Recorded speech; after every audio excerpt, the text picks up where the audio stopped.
Anthropic Responsible Scaling Policy V3.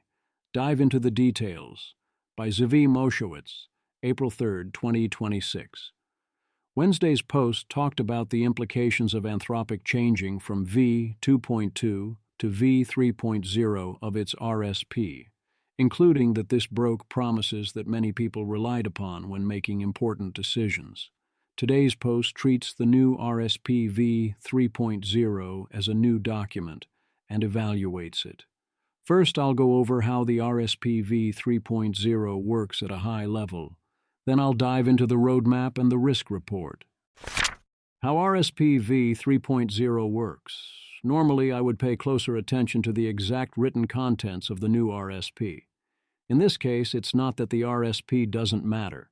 I do think the RSP will have some influence on what Anthropic chooses to do, as will the roadmap, as will the resulting risk reports. However, the fundamental design principle is flexibility and a strong argument, and they can change the contents at any time, all of which means the central principle is trust.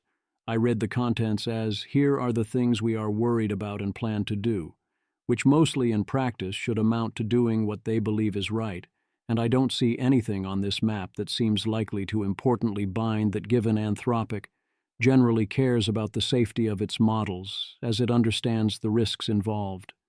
The actual soft commitments that seem to matter most are the periodic new risk reports, maintaining a frontier safety roadmap, and establishing veto points with the CSO, CEO, board, and LTBT on big capabilities advances.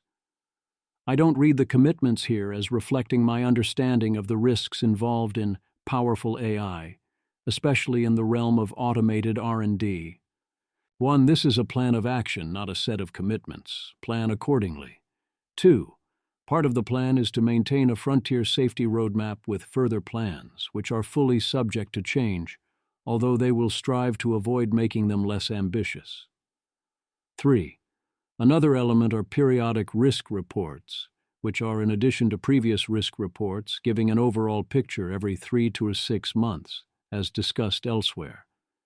The key aim is to be fully candid about the overall risk picture, including when models pose absolute risk but don't introduce much marginal risk, because you should see the other guy. A.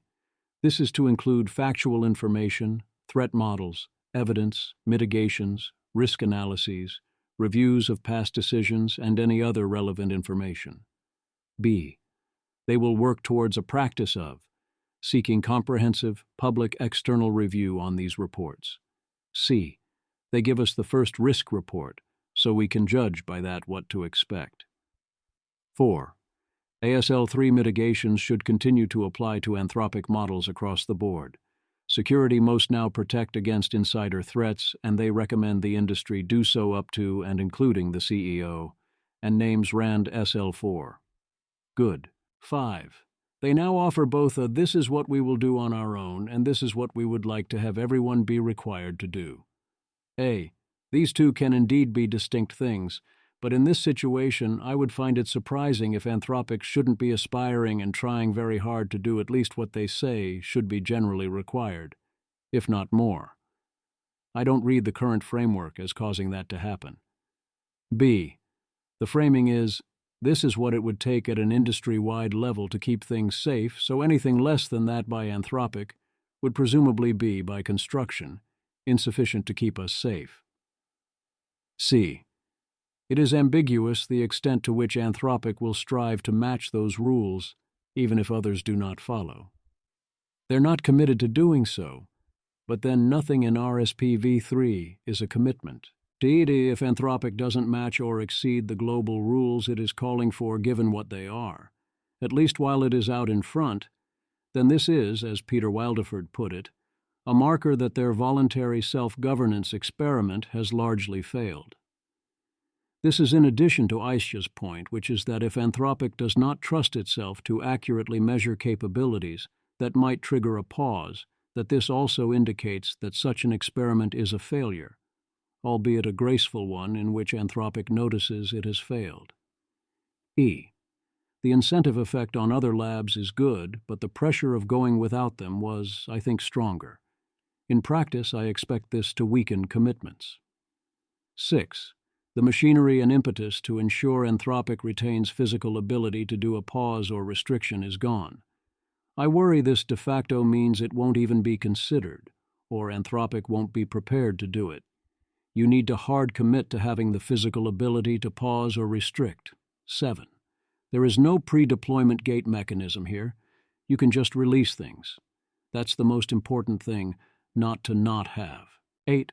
They explain more explicitly than before that they will keep pace in the race, even if such a release would be unsafe, and they are taking back their commitment to not release potentially unsafe models. A. Their excuse. If one AI developer paused development to implement safety measures while others moved forward training and deploying AI systems without strong mitigations, that could result in a world that is less safe. B. However, if Anthropic is in the lead, then and only then they commit to safety unless they change their minds again. C. If competitors have strong safety measures, they plan to at least match those. D.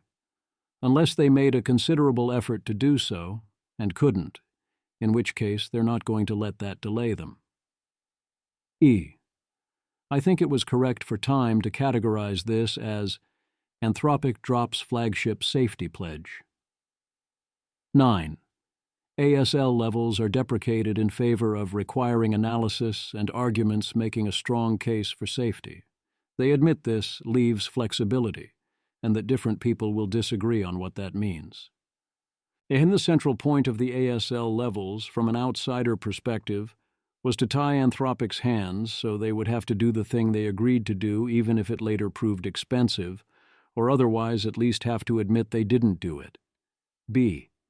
The goals Holden listed were to create a forcing function on risk mitigations, and create a test bed for practices and policies, and work towards consensus and common knowledge about risks. Holden thinks that RSPv3 effectively preserves these goals. I don't think it does. C. If all you have to do is make a self-convincing safety case, well, you can always do that if it's sufficiently important to you to do that. D. I am sympathetic to we do not know what all the red lines will be, but if you cannot articulate any red lines, that is not a good sign. E.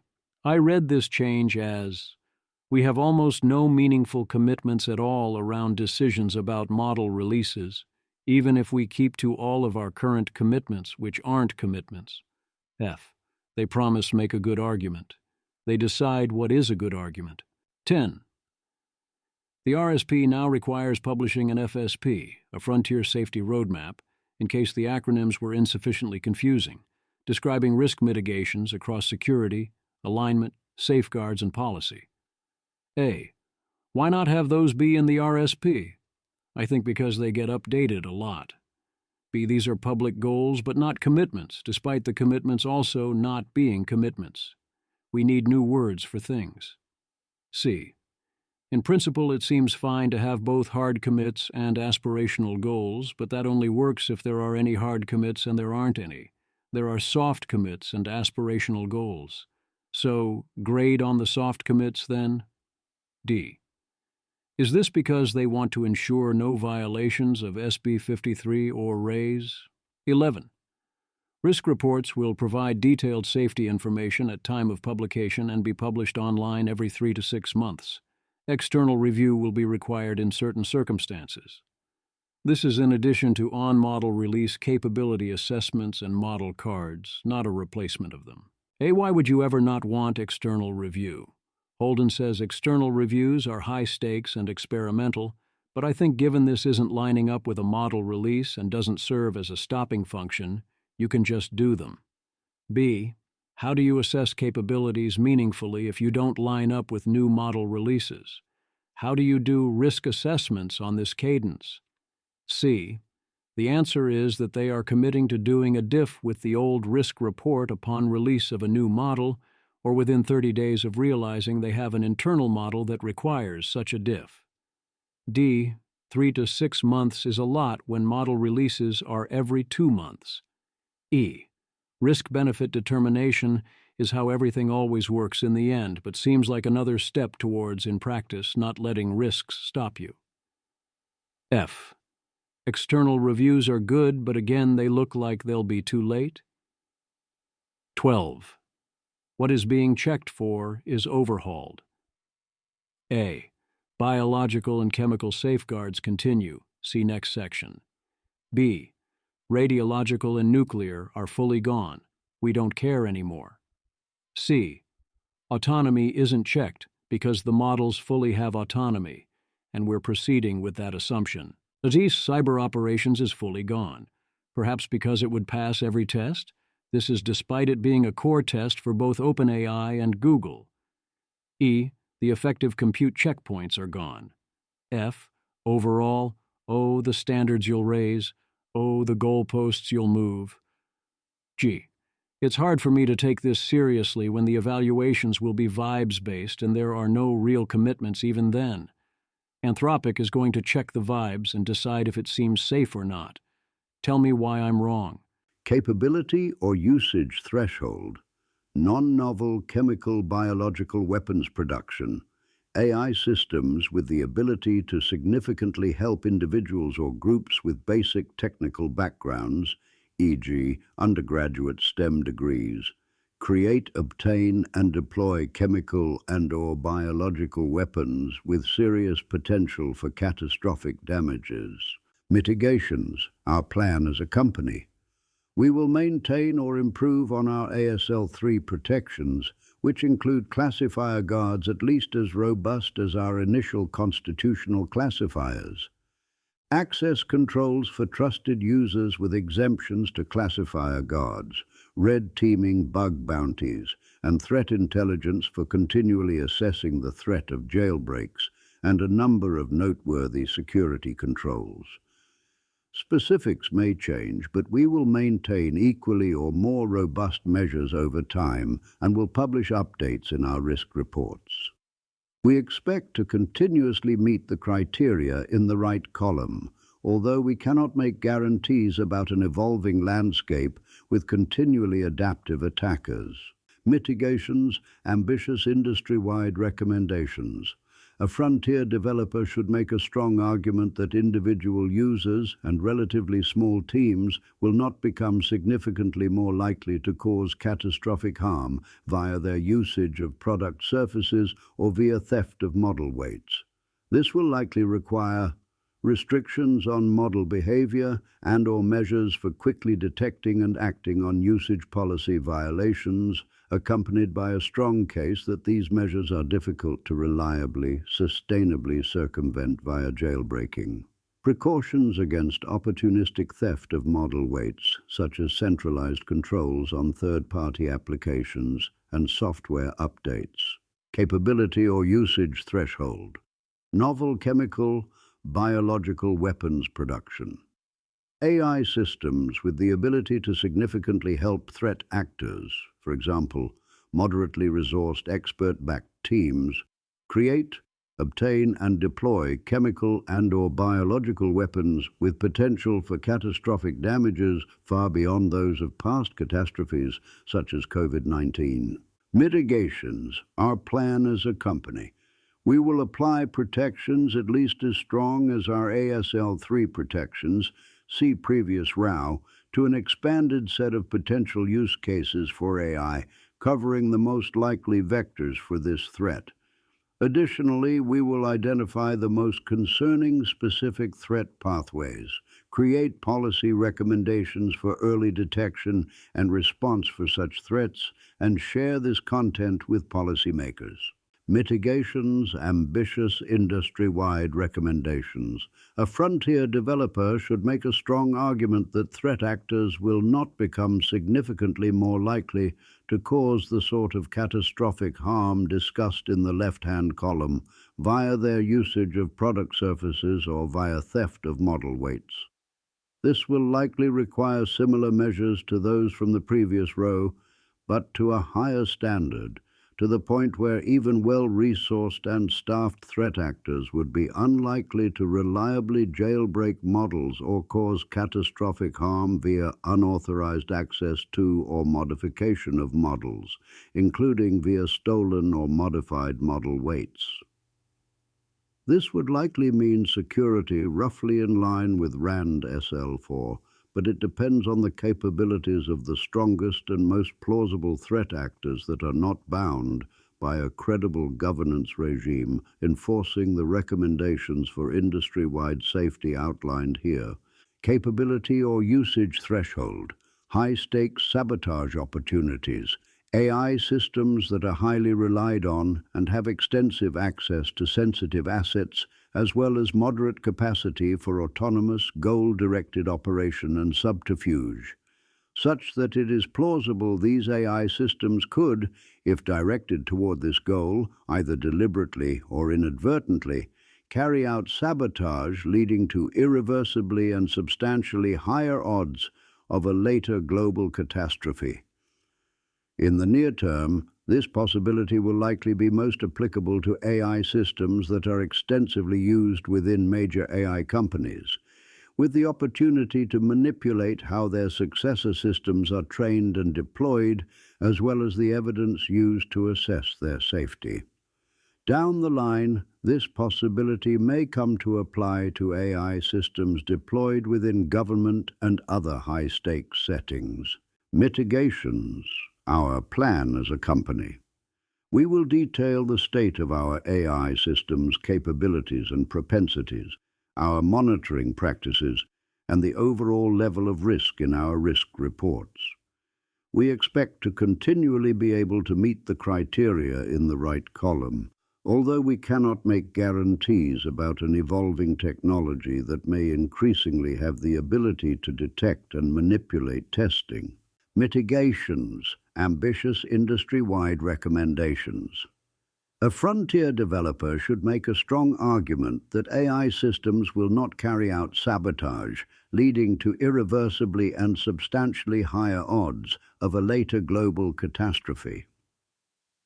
This case may initially be relatively simple and rely heavily on capability limitations if it is first required when the risk is merely plausible.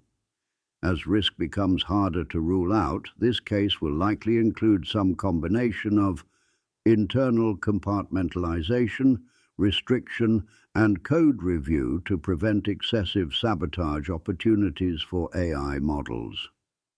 Capability assessments demonstrating that AI models lack the ability to carry out irreversible, which would generally mean unnoticed, sabotage. Monitoring and/or restricting AI behavior and usage internally.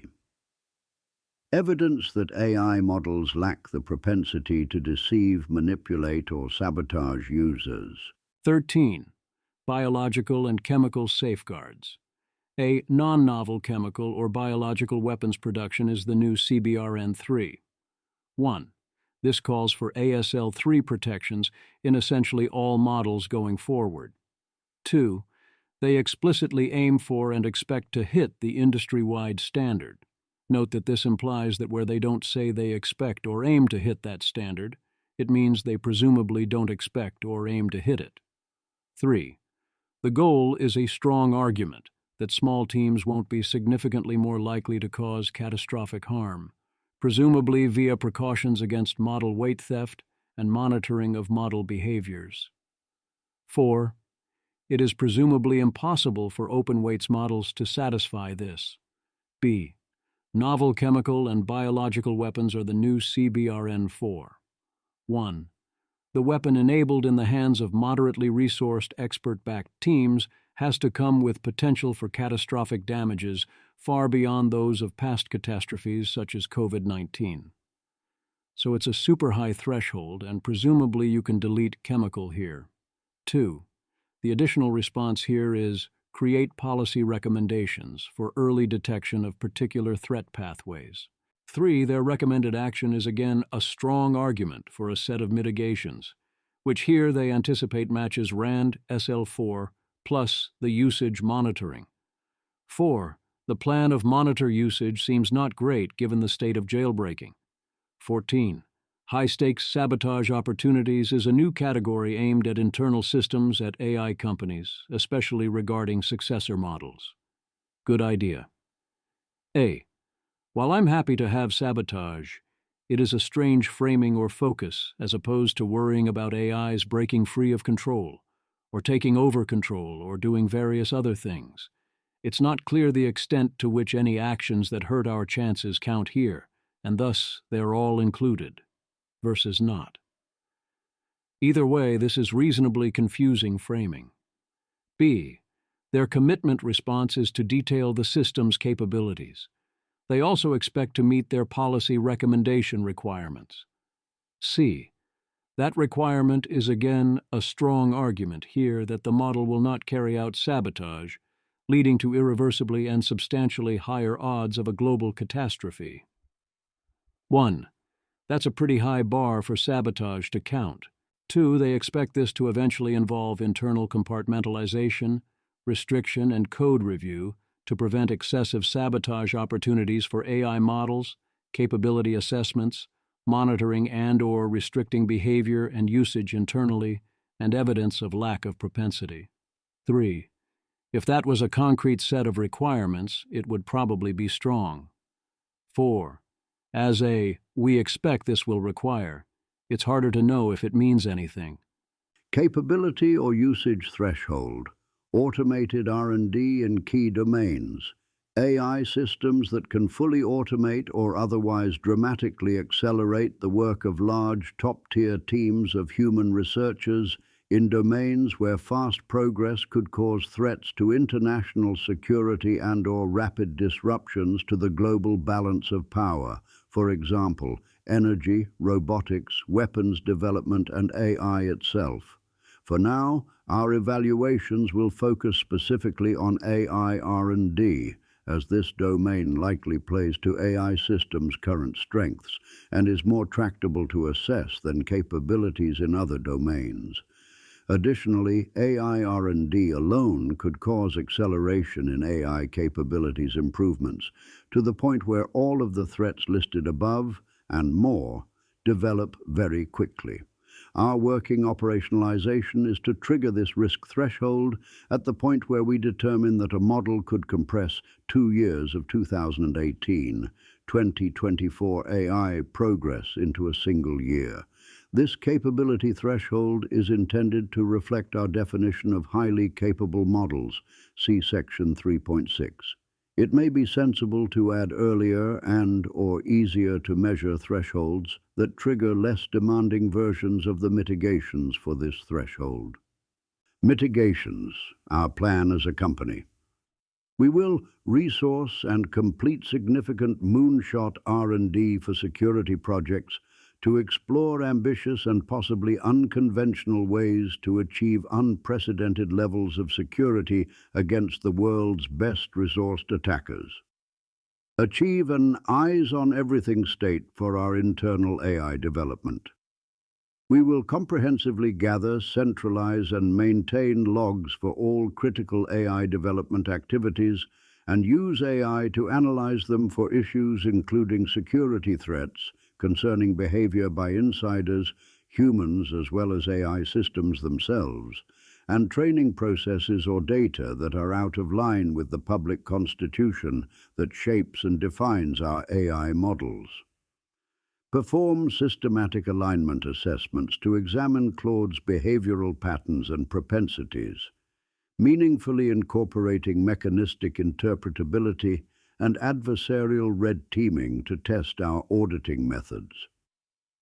Develop our internal red teaming of our deployment safeguards to the point where our internal red teaming performs better at finding potential jailbreaks than the collective abilities of the participants in our established bug bounty programs.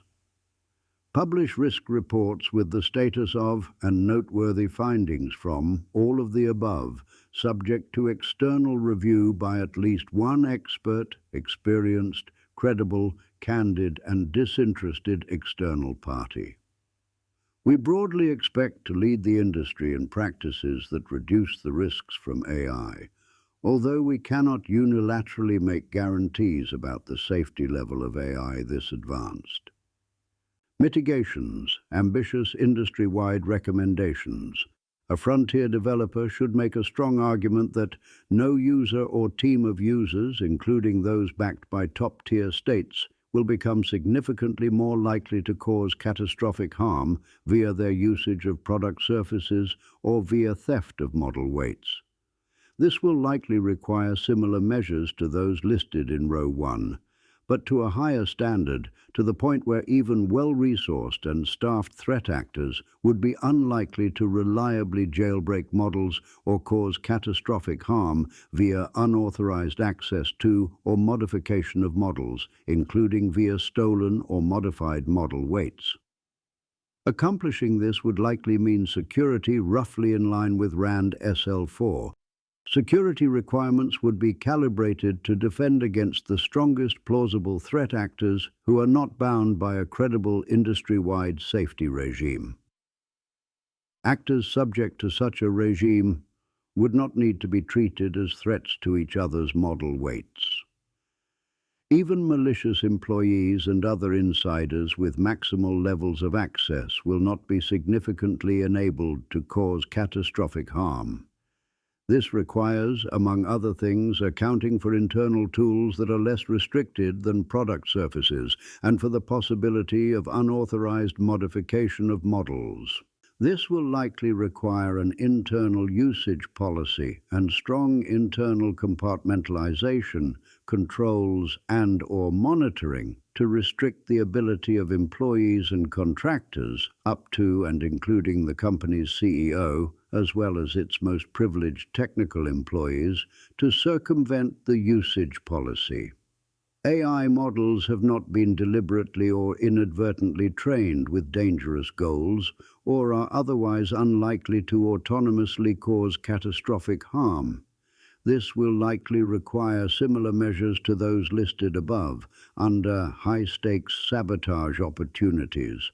Some combination of internal compartmentalization, restriction and code review, monitoring AI behavior, and evidence that AI models lack the propensity to deceive and manipulate users, but to a greater degree. In particular, at this point, AI systems might be responsible for much of the research and analysis that underpins risk assessment, and might have strong capabilities for deception, manipulation, and obfuscation of evidence, in which case analyses of threats from AIs should follow very high evidentiary standards, with thorough and careful analysis of the possibility that much of the key evidence is suspect due to the possibility of manipulation by AI systems. 15. Automated R&D in key domains is the new AI R&D 5, the big kahuna, operationalized as could compress 2 years of 2018-2024 AI progress into a single year, which is a 100% speed-up. A.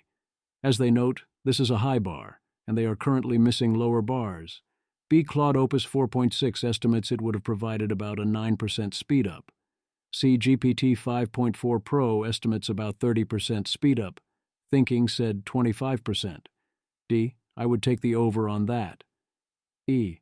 I would also want an additional threshold somewhere between what Claude Opus 4.6 can do and the singularity starts right about now. 16. What do they plan to do if or by the time they hit automated R&D in key domains? A. Resource and complete significant moonshot R&D for security projects. B. Achieve an eyes-on-everything state for our internal development. C. Perform systematic alignment assessments. D. Develop internal red teaming superior to external red teaming efforts. E. Publish risk reports. F. Do better than the other guys, but they can't guarantee anything. 17. What's the desired global request?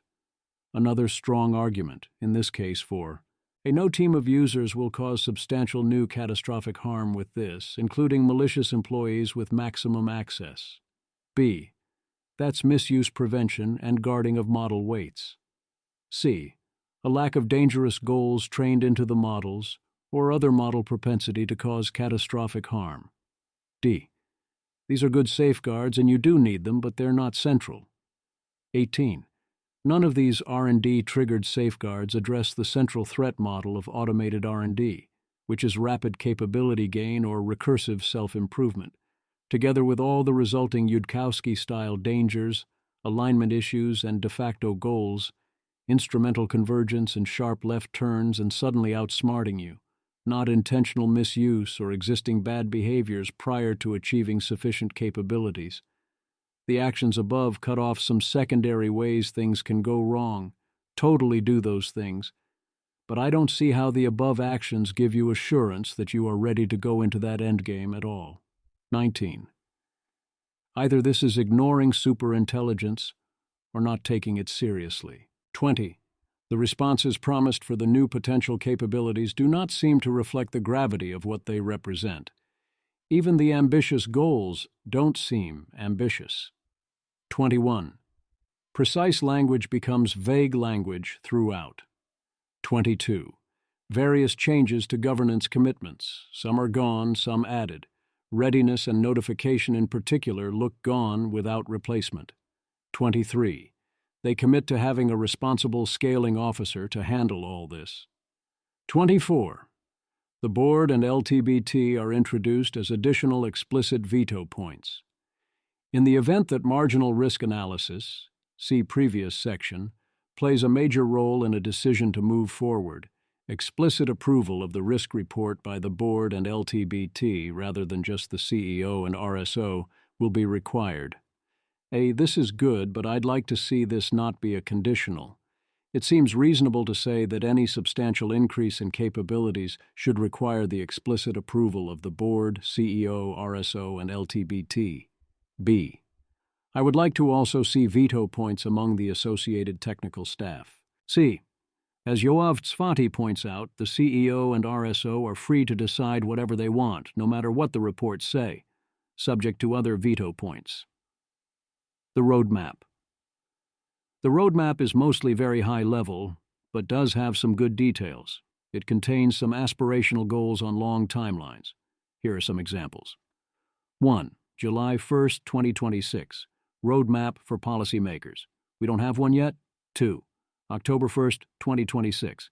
Upholding Claude's Constitution, keeping it up to date, doing assessments. 3. January 1st, 2027. World-class internal red teaming. 4. January 1st, 2027. Fully automated attack investigations. 5. January 1st, 2027. Moving towards an eyes-on-everything internal state. 6. July 1st, 2027. Leveling up across the board on security with many details. The key future event is automated R&D, which they anticipate could arrive as soon as early 2027, which they reiterate is why they have these goals to get to by then. By that point, we expect to have accomplished most of the goals listed above, including resourcing and completing significant moonshot R&D security projects, developing world-class internal red teaming and automated attack investigations, publishing and advocating for a roadmap for policymakers to achieve industry-wide safety without unnecessarily limiting the benefits from AI development or slowing the AI development of democracies relative to that of autocracies, achieving an eyes-on-everything state for our internal AI development, consistently implementing systematic alignment audits and other measures for upholding Claude's Constitution. This fleshes out some things from the RSP and makes them more concrete. You came here for an argument. The central thing Anthropic wants is for companies to have to make a strong argument that they have guarded against various risks, which they anticipate would require various actions, but they're not asking to require those actions. This stems, I presume, from the philosophy of maximum flexibility. But maximum flexibility means requiring maximum trust. Who gets to decide whether you made a strong argument? Presumably Anthropic decides whether Anthropic made a strong argument. Even if you trust Anthropic, do you trust OpenAI to decide if OpenAI did so? Google? Meta? XAI? I don't. A fair retort is, do you want the government making that decision, giving it an arbitrary veto over model releases, that it could use as a point of limitless leverage? Certainly this month has shown us one big danger in that approach. Thus I think, If we want to use strong argument-style language, we need a solution to this problem, and right now we have no such solution. Until we can find some process that we can trust, it needs to be more concrete than that, or it won't have teeth. Scenario: Anthropic in the lead. We have developed or will imminently develop a highly capable model, and we have clear evidence that no other competitor will soon develop such a model. Commitment: we will require a strong argument that catastrophic risk is contained, along the lines of our recommendations for industry-wide safety. See Section 1. We will delay AI development and deployment as needed to achieve this until and unless we no longer believe we have a significant lead. Scenario: competitors have strong safety measures. We have strong evidence that all competitors who have developed or will soon develop a highly capable frontier model are able to make strong arguments that catastrophic risk is contained in the spirit of our recommendations for industry-wide safety. See Section 1. Commitment: for our highly capable frontier models, we will meet or exceed the overall risk reduction posture of these competitors, as far as we can tell based on our best efforts to assess that posture. Until we are able to do so, we will delay AI development and deployment as needed to achieve this. Scenario: general upleveling. We have strong evidence that a competitor has implemented a risk mitigation that 1. represents a significant improvement on reduction of our prioritized risks relative to our analogous mitigations, and 2. we could implement at comparable or lower effort or cost to our competitor. Commitment: we will make a significant effort to meet or exceed that performance standard. However, we will not necessarily delay AI development and deployment in this scenario. 1. They only commit to the strong argument when Anthropic is in the lead. 2. If they face competitors with strong safety measures, they only promise to meet or exceed the standards of those competitors. And remember what commitment means in this context. 3. If the competitor is improving on Anthropic's standards, they'll try to meet the higher standard, but they don't promise anything. They keep using that word, commitment. I will stop putting it in air quotes if they give clear communication that something really is a commitment that they cannot modify later as needed, with at least some slower and clear procedure required. What about if they have a strong competitor with worse safety measures and lack a significant lead? That didn't make the chart above at all and is the most likely scenario. One presumes the answer in practice is that they will proceed so long as Anthropic feels its mitigations, and chances are sufficiently better than that competitor's, which might or might not be as good as, depending on the situation. The problem remains unsolved. The fundamental problems with RSP-v3, if it was the place you started and it didn't break any prior commitments, are 1. The lack of sufficiently strong commitments. 2. The lack of concreteness. 3. Both of which result in the requirement that you trust Anthropic. 4. No signs that Anthropic respects the full difficulty of the coming problems. 5. This lack of sign is also reflected in Dario and Anthropic's communications and policy actions, remarkably often. We saw red lines on current autonomous weapons and on de facto domestic mass surveillance, but I don't see reason to expect similarly strong red lines on the most important questions of all. 6. Instead, we see signals of what I think is highly unwarranted optimism combined with a lack of hard future commitments. And that's rather terrifying, you know?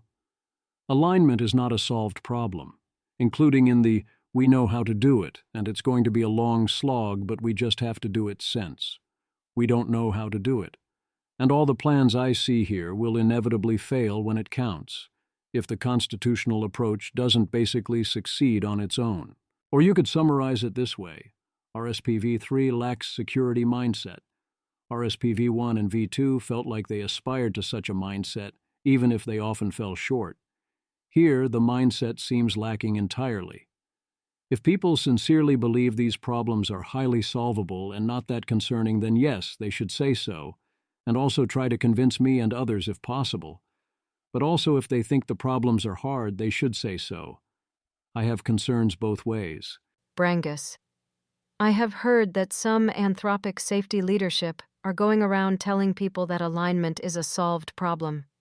This seems like a predictable failure to me, and I would like people who thought that funneling talent towards Anthropic was a good idea to think about it.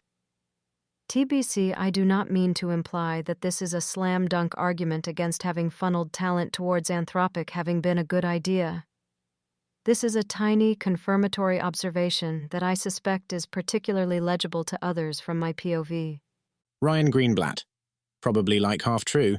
I'd guess people are saying something in this direction, e.g. claiming, alignment is going to be pretty chill, people should work on other stuff. But not literally, alignment is a solved problem. To be clear, I don't agree with this claim. TBC, I think people should generally feel free to share their views, especially in public, in a way that people can respond to. So I don't think some ant people are saying alignment will be chill is a gotcha for ant exactly, though arguing in public would be good. Peter Wildford. This sounds like a misunderstanding of Jan Like's post. Brangus, it is not. Peter Wildford. Sorry then for the accusation, that's not good. Tyler John in SF. It is not as strong as that. They say it's good for now, looking good, but might get a lot harder. But I haven't been super happy about the vibe that it gives off, and I wouldn't signal that level of optimism. Goog. Inside Anthropic, there are two wolves. Also really striking to read how critical Evan Team's review of the Sabotage risk report was. Jeffrey Laddish. If you can't make your models more honest than a very honest human, you almost certainly haven't solved the AI alignment problem. My understanding is that there are people at Anthropic saying Ryan's version and others who disagree with them. I think that version is quite alarming on its own. I don't know that anyone has literally said, solved problem. But if they have, I am confident plenty of people at Anthropic would be happy to yell at them about it. Wow, that thing we did was pretty risky, huh? The obvious concern with risk reports is they are supposed to give us information about risk, but are on a 3 to 6 month timeline that doesn't correspond to model releases. The good news is they are in addition to other sources, so perhaps this can work out. Holden lists it as a positive that the risk report doesn't act as a blocking function of any kind, no matter what it says. It makes the reports more likely to be honest and complete, which is good. Now that I understand this is in addition to all other reports and analysis, and that you will need a diff with the risk report upon release of a new model or within 30 days of creating an internal model, this all makes a lot more sense to me. While it isn't an automatic forcing function, it does feed into the model release decision, so the problem is less, this doesn't directly force anything, and more, do you trust the other forcing functions elsewhere that will rely on this? Risk report number 1. From here, we dive into the first 104-page risk report. It is structured around the catastrophic risks. 1. Non-novel chemical and biological weapons production. 2. Novel chemical and biological weapons production. 3. High-stakes sabotage opportunities for AI models. 4. Automated research and development in key domains. As previously noted, there are some sections conspicuously missing from that list. 5. Autonomy. Models will be treated as if they have full autonomy from this point, and we're all totally fine with this. 6. Cybersecurity. Both OpenAI and Google continue to consider this a key threat type, but Anthropic has ramped it down and now eliminated it. I would like to see a better explanation of why they believe it is not relevant, or why this is well covered by sabotage risks. 7. Persuasion. I mention this both because I consider it a real issue, and because it has been present in other corporate frameworks and is missing here. 8. Nuclear and radiological weapons. They don't think this matters.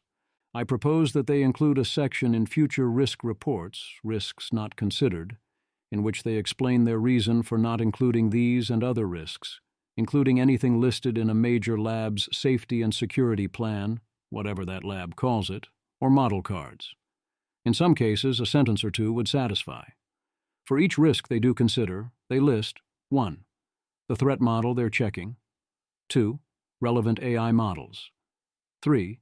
Current state of capabilities and behaviors. 4. Risk mitigations. 5. Overall risk assessment. 6. Looking forward. 7. Connection to industry-wide recommendations. Listen all y'all, it's Sabotage. Should we worry about Sabotage from Claude Opus 4.6? Probably not, but they can't be certain. Risk is very low but not negligible. Threat model.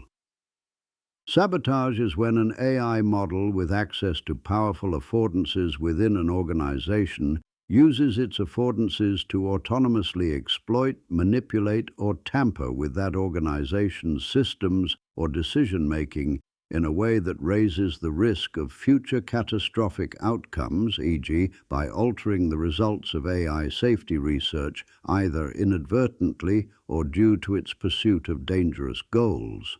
Relevant AI model. We focus our analysis on Claude Opus 4.6, our most capable model and the one used most internally. Current usage and capabilities.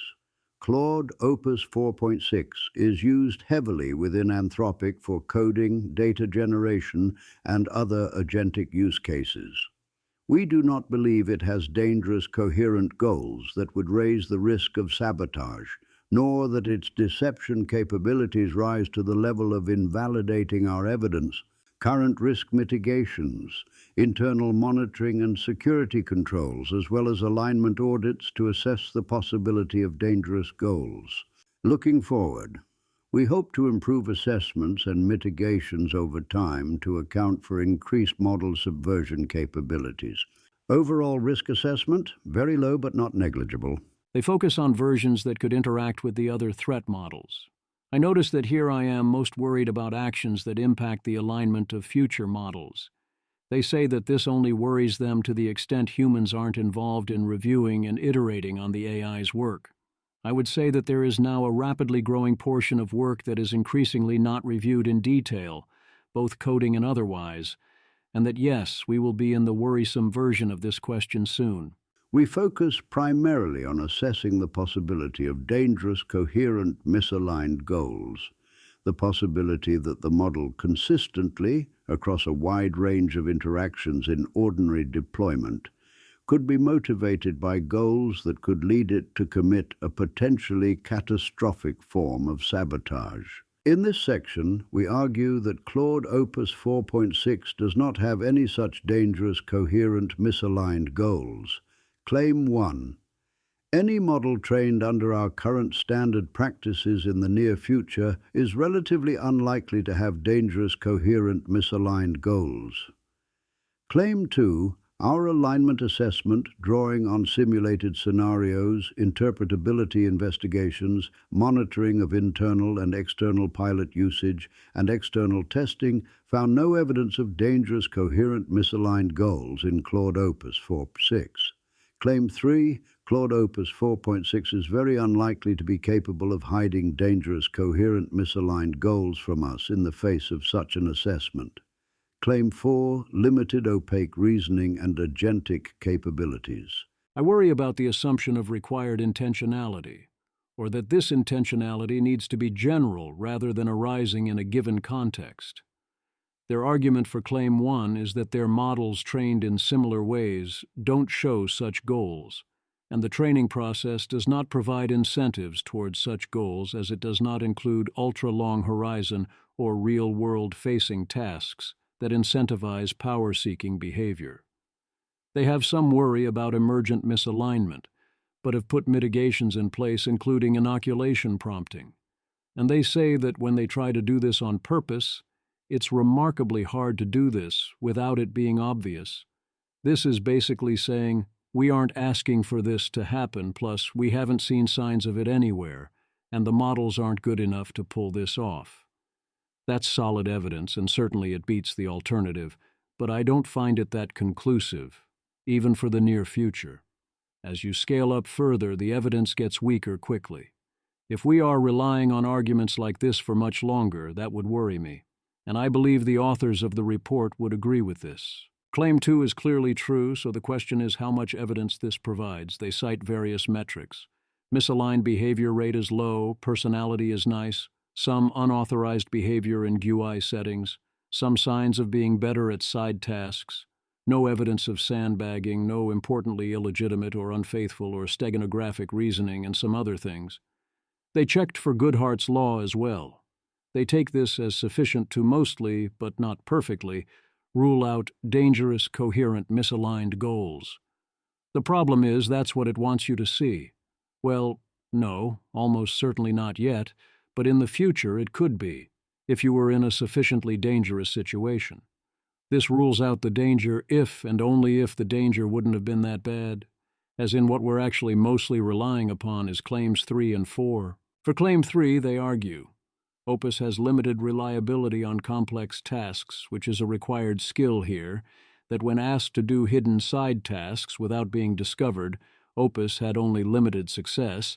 It shows no signs of trying to hide its reasoning, nor does it have incentive within training to do so, although this risk report gives it reasons, and that its evaluation awareness is contained for now as verified by white box methods, although that will change, and that they also evaluated real-world use cases and checked model organism exercises, all of which offered limited opportunity for collusion.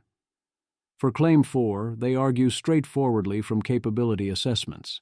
I essentially buy Claims 3 and 4, and for Opus 4.6 I find them convincing if we are narrowly concerned with general systematic misaligned goals.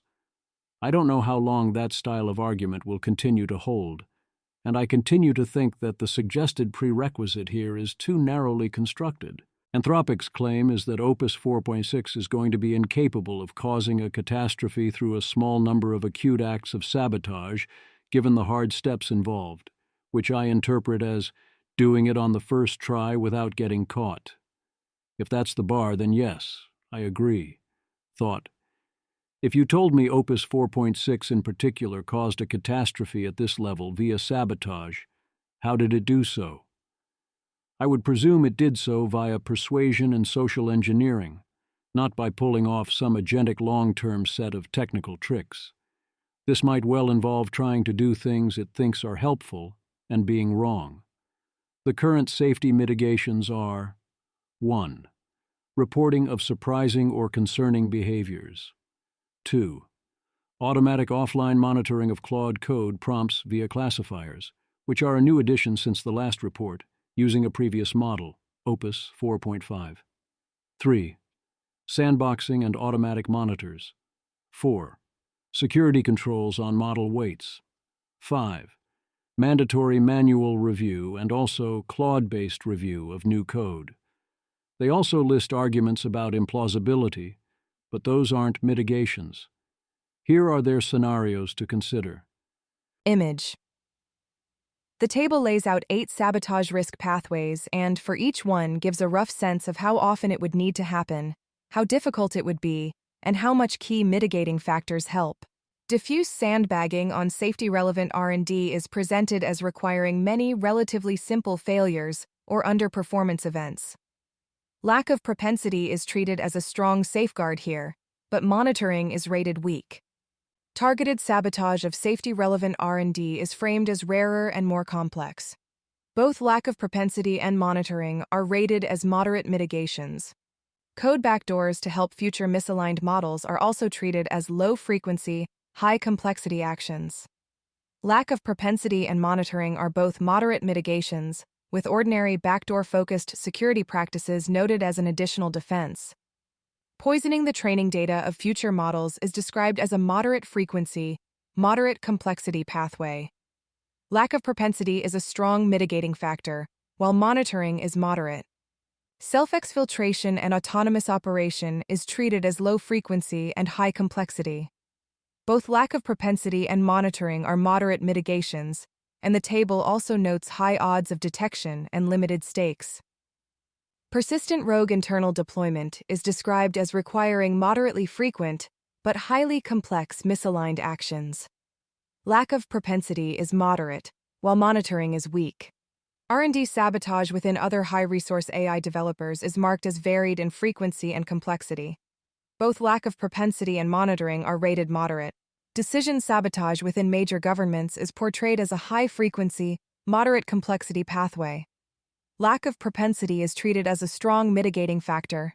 Monitoring is weak, and limited affordances are listed as an additional constraint.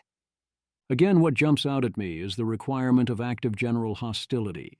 The idea that for something to go horribly wrong, the model must be taking a universal adversarial stance that is clearly adversarial, rather than following paths of least resistance towards instrumentally useful things, or following broad inclinations without a definitive plan, or doing things in particular contexts.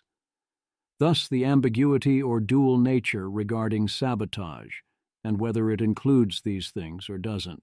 If we did see diffuse sandbagging, I would expect this to be largely across the board rather than confined specifically to safety-related skills. And I worry there are some confused concepts involved in these distinctions. They think that if the model was going to intentionally, regularly sandbag, that it would discuss this in its thinking. I buy this as likely, but want to raise the possibility that this could be caused not by "I have a dastardly plan to sabotage them via sandbagging," but rather by "this task does not excite me, so I am not going to put in that much effort," and this could amount to the same thing. Similar arguments can be considered with regard to targeted sabotage, or that Claude would call it aiming for a different target than you had in mind, rather than targeted sabotage. That could include scenarios involving drift, and also ones in which Claude might be right, such as the Department of War demanding a model without safeguards. I think that the majority of the time, the model that sabotages your safety work, in whatever form, won't be thinking of it as sabotaging your safety work. Code backdoors that are generically to help AI models seems implausible. I'd assume either there is a specific plan where you know where it is, and perhaps tell specific others, as with most human backdoors, or that particular software being generally insecure was a goal. Backdoors in future models themselves seems more plausible and likely, especially via data poisoning, given various findings about that, which is pathway 4. It's a lot easier to imagine that the code backdoor is to provide a method to trigger an AI. Again, I wouldn't assume that this would be internally modeled as sabotage, that it need to be superficially harmful, or that it need even be intentional. For self-exfiltration, I think lack of propensity is being vastly overestimated as a mitigating factor. I think Claude would absolutely like to do this, under many circumstances, if it had the ability to do it. It might not have a salient goal to do this as a general resting state, but yeah, it sounds pretty useful and cool, and a lot of people would want to help this happen and put Claude into contexts where Claude would plausibly be cooperative. I do agree that for now this would not be such a scary proposition if it happened, and that forcing the model to succeed on the first try here should hold things back, while noting these are temporary factors in our favor. The explanations continue, and are variations of, "We don't think Claude wants to do that, we watch for that, and we don't think it could pull it off if it tried." That's a strong argument for Opus 4.6 given what we know about it, and it generalizes well to other methods so long as we understand that this won't last. It'd feel like seeing a time bomb with an unknown timer and figuring out it's not going to blow right away, which is good news, but you are still sitting on a time bomb. Looking forward. I worry that this is missing the central point. Because the claims in this risk report rely in significant part on evidence about alignment, and alignment is very sensitive to the details of fine-tuning, it does not trivially extend to similar subsequent models, and many findings could render key parts of this assessment inapplicable to a near-future model. Below, we lay out a set of circumstances that would call the applicability of this risk report into doubt. A lot of this depends upon details of alignment, but far more so it depends upon limitations of capabilities, and also the alignment properties likely depend on those limitations of capabilities as well. The strongest arguments against risk here are lack of capability, not lack of propensity, or arguments for lack of propensity that stem from lack of capability. This is fundamental, and I worry Anthropic actually doesn't understand this. I'm not saying they are missing these dynamics entirely, but the report reads as not properly appreciating them. If right now sabotage or unauthorized action would be detected and prevented, whereas in the future this will not be true, Your observation of a lack of such attempts now is a good sign on the margin in some ways, but does not mean what you would like it to mean. It could even indicate that the model has learned to only do things when it can get away with them. They do list as an assumption, the model does not have new capabilities that would significantly call into question the effectiveness of a Claude Opus 4.6 style alignment audit, but that still frames it as calling into question the alignment assessment. Claude Gov, there is a section, 2.8.1.2 on Claude Gov, which is based on Sonnet 4.5, and then fine-tuned to reduce refusals, especially refusals around what would otherwise be called misuse. They did not see any cause for higher-level concerns. What is a strong argument?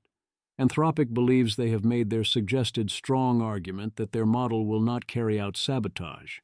I agree with the conclusion and find in context that the argument does seem strong, but I am uncomfortable with the methodology. I don't think this process will lead Anthropic to stop thinking they have a strong argument at the same point I stop thinking they have a strong argument. If extended to policy requirements for other labs, this seems hopeless. If XAI or Meta published a legally required strong argument, do you expect to find it strong in non-trivial cases? I don't. For OpenAI or Google, there's some chance, but if deciding the argument is strong is a blocker for release, then I don't expect that to block many releases, as in the cases where a lab halts for this reason, they would have likely halted anyway to avoid the actual underlying problem. The argument for requiring the argument seems to be something more like, as we approach maximum danger, the arguments made will sound increasingly stupid, and people will push back pointing out that they are stupid, including to force greater regulation. I don't think that works when you need it. Recursive Self-Improvement. Section 2 deals with risks from automated R&D. Threat model. Highly capable AI models may be able to perform automated research and development, R&D, that rapidly accelerates progress in technical fields. While there could be enormous benefits, they would come with corresponding risks. If under human control, this acceleration could disrupt the balance of power both within and between nations. If combined with dangerous autonomous goals from AI, this could lead to catastrophic harms initiated by AI systems themselves. Rapid automated R&D in the field of AI research is of particular interest because of the potential to produce a variety of further AI-related risks. Relevant AI models. We focus our analysis on Claude Opus 4.6, our most capable model. Current usage and capabilities. Evaluations show that Claude Opus 4.6 is able to perform long-running agentic software engineering tasks to a high standard. However, we think the model is far from being able to fully automate the activities needed for R&D in key domains. Current risk mitigations, ongoing monitoring for R&D capabilities, ongoing assessment for dangerous goals. Looking forward, we hope to develop new R&D assessment methods, especially as current methods saturate. Overall risk assessment, very low. As I've noted in the Opus 4.5 and 4.6 model card assessments, the models are passing the tests and then the actual current assessments are based on vibes. If all you have are the vibes, then you go with the vibes, but that is not the regime we were promised or that Anthropic claimed to have intended. It's a fallback. It's at best a graceful failure. I agree that on this front we are not there yet, but Anthropic is clear that we could be there relatively soon. I find the "you said this was like nuclear weapons, so we get to murder your company" arguments against Anthropic rather abhorrent, but "you say you are close to automated R&D, so you need to act like you are close to automated R&D" seems fair. We badly need a robust discussion of what things Anthropic should actually be doing in order to meet that bar given the situation in practice. They don't say much here beyond noting they are attempting to increase security, so there isn't much else to say back. This is the big thing headed our way, and the plan seems largely to be to wing it. I am not a fan. Non-novel chemical and biological weapons. Opus 4.6 has a lot of knowledge. This is the primary thing ASL3 protections have been for so far in practice, and why we have those funky classifiers. Jailbreaks are still possible, but they've done a lot to make them harder, or to catch those trying to use them for such purposes. For a long time, we've worried about this threat vector. It's clear there is substantial uplift available, and it seems like there are a lot of bad actors out there who would want to do this. But not only have we not seen an attack, we haven't, to my knowledge, seen a serious failed attempt either. Diffusion is a bottleneck, people don't to-do things, and this applies to the bad stuff as well as the good stuff. I strongly agree with potential pandemics being top priority. If something happens that is contained, that's a tragedy, but orders of magnitude less dangerous. They go over how their ongoing ASL2 for Sonnet 4 and ASL3 for Opus 4 or higher and Sonnet 4.5 or higher mitigations work. Real-time classifiers, offline monitoring, access controls, rapid response, bug bounty programs, threat intelligence, securing model weights. They note that some exceptions were made for Claude Gov and some individuals and made some tweaks, but the basics are the same.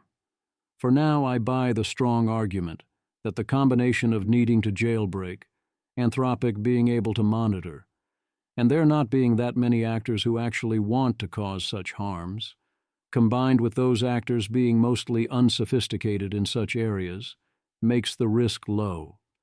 It's been strong defense in practice, and this is one area where it seems right not to discuss details of the defense in depth.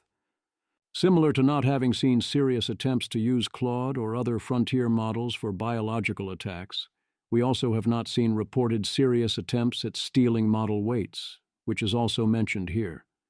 I worry that this is effectively security through obscurity combined with, it's a great trick, but we might only be able to do it once and people will get super pissed. So various actors are holding back. Or they're actually stealing the weights, but not releasing them or deploying them for general use for the same we can only do that once reasons. Novel chemical and biological weapons. As Anthropic says, this is a relatively unlikely threat model, but the tail risks are huge. They review the information from the Opus 4.6 model card, showing that Claude is in many ways performing at above human level on relevant tasks, but they think the models aren't fully there yet for such tasks. I agree they're not fully there, but I think they are somewhat there, in that yes, they make such tasks substantially easier, as they do most other cognitive tasks. My guess is that so far there have been 0 serious attempts at something like this, and as they note, that's an issue if that ever changes suddenly, because you don't get practice spotting and stopping attempts or learn how close you are to the edge. Mitigations are the same as for the non-novel approaches. Cross-cutting content, Section 6. It's good to see Anthropic laying out these additional dynamics, even if their justifications doth protest too much. Even if your model doesn't directly cause a problem, you are still responsible for secondary consequences when you make that decision to move forward, even if that's not how the law works. 6.1 talks about acceleration dynamics. Now that Anthropic is pushing the capabilities frontier, and plausibly even in the lead especially with Claude Code, Anthropic is indeed accelerating other labs. They list 3 ways: distillation, intellectual property leaks via observation, or recruitment or listening, I'd add, and demonstration of commercial viability. Well, yeah, that's a price you pay when you're pushing the capabilities frontier.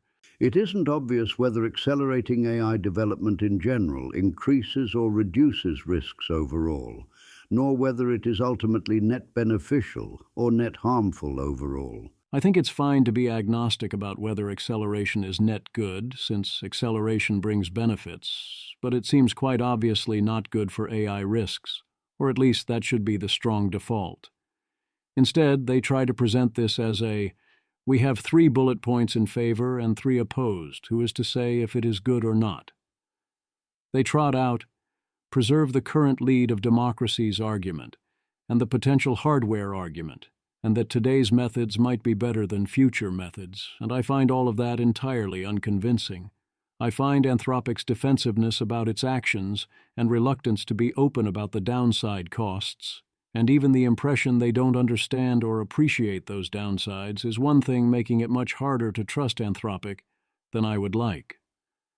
6.2 fully turns this around and argues why Anthropic operating as a frontier AI company is good, actually, from a safety standpoint. They can prioritize beneficial deployments, take otherwise impractical steps towards risk reduction that then can get copied, and they can inform the world about AI and have a seat at the table. I don't think these are the central arguments.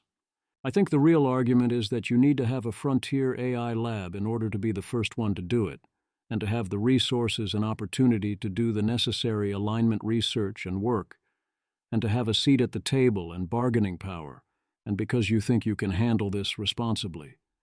Which is an argument for going fast relative to others, but not an argument for everyone going fast together. There are those who are deeply skeptical that Anthropic is up to that task, and believe that Anthropic's presence is anti-helpful to the cause of everyone not dying. I don't agree.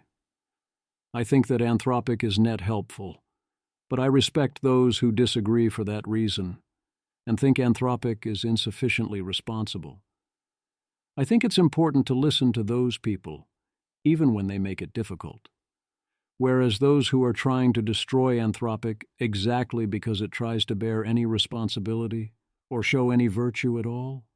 No, those people I do not respect. Risk report. What should we think overall about the new risk report? I'm happy to have it. It outlines a lot of Anthropic's thinking, allowing us to critique that thinking. I especially appreciated the diffs and the ability to see all the info in one place. For much of it, I don't think it adds that much to what the model cards already offer us, but as long as it's in addition to those, that part is all cool. It also includes new information on risk mitigations for sabotage and non-novel bioweapons, and which threat models and risks are especially concerning that aren't available elsewhere. Those parts are more useful. The contents reinforce what we already knew. Anthropic is willing to be highly curious about its models and its mundane safety, and will explore a lot of questions and raise and address points other labs would ignore. There's a lot to like, and yet there is still what is missing, which is a grappling with the tasks ahead, the full nature of the risks and challenges we will face, or any firm commitments of how to handle those tasks or what would be required. We do not have well-defined thresholds. We do not have evaluations that will still work.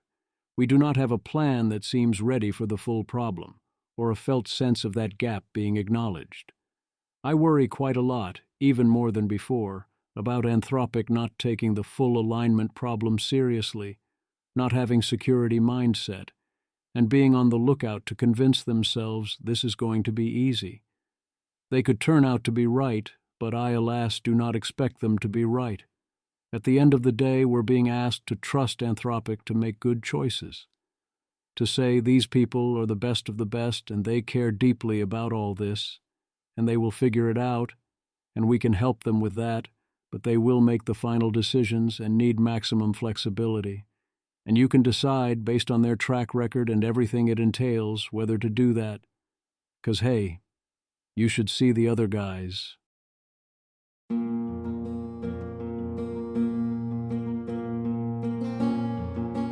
This has been an episode of the Don't Worry About the Vase podcast. If you enjoyed this podcast, please visit thezv.substack.com to support the author. If you enjoy having AI-narrated episodes, please note this is a listener-supported podcast. To receive new posts and support the cost of creation, consider becoming a subscriber at dwatvpodcast.substack.com. Thanks for listening.